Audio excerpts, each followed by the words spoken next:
48. Kelas X2B, Prodi Ekonomi Syariah.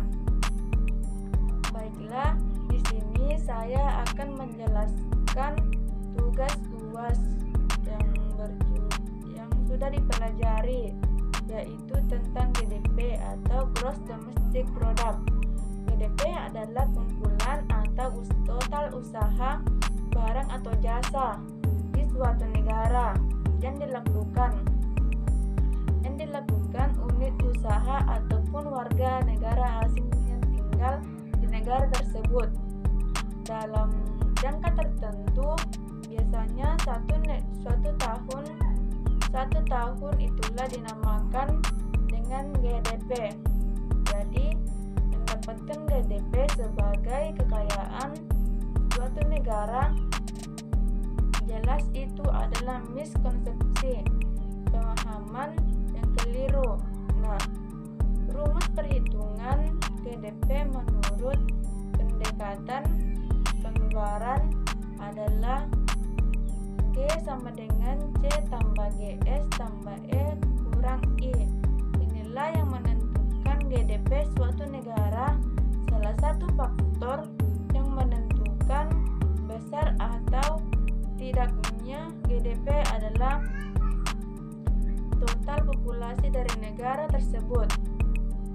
Makanya wajar ketika kita melihat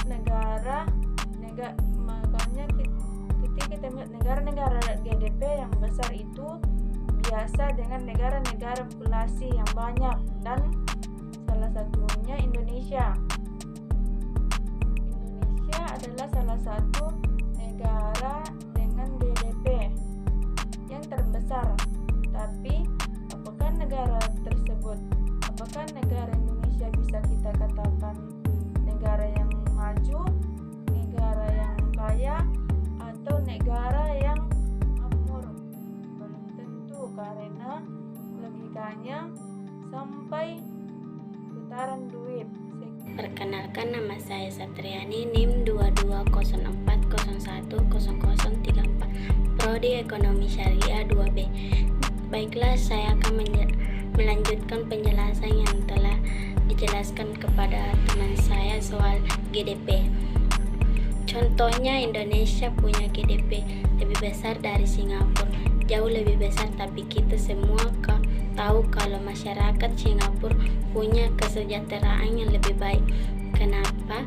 Karena pendapat per kapita mereka memang lebih baik. GDP memang mampu menggambarkan volume dan pertumbuhan ekonomi suatu negara, tapi GDP saja tidak cukup untuk menggambarkan kenyataan real kesejahteraan masyarakat di suatu negara, karena GDP adalah ukuran agregat. Kalau kita butuh tempat untuk mengukur kesejahteraan, maka gunakanlah Gross National Income bagi dengan jumlah penduduk perhitungan. Itu akan lebih tepat sasaran untuk menggambarkan rata-rata kesejahteraan ekonomi masyarakat Indonesia. Maka GDP sebesar apapun selama 1% penduduk Indonesia masih menguasai 46,6% kekayaan di Republik ini. 10% dari total populasi masih menguasai 74,6% kekayaan di Republik ini. Maka GDP sebesar apapun itu tidak akan pernah bisa menggambarkan keadaan perekonomian sebagian besar masyarakat. Sekian dari saya. Wassalamualaikum warahmatullahi wabarakatuh.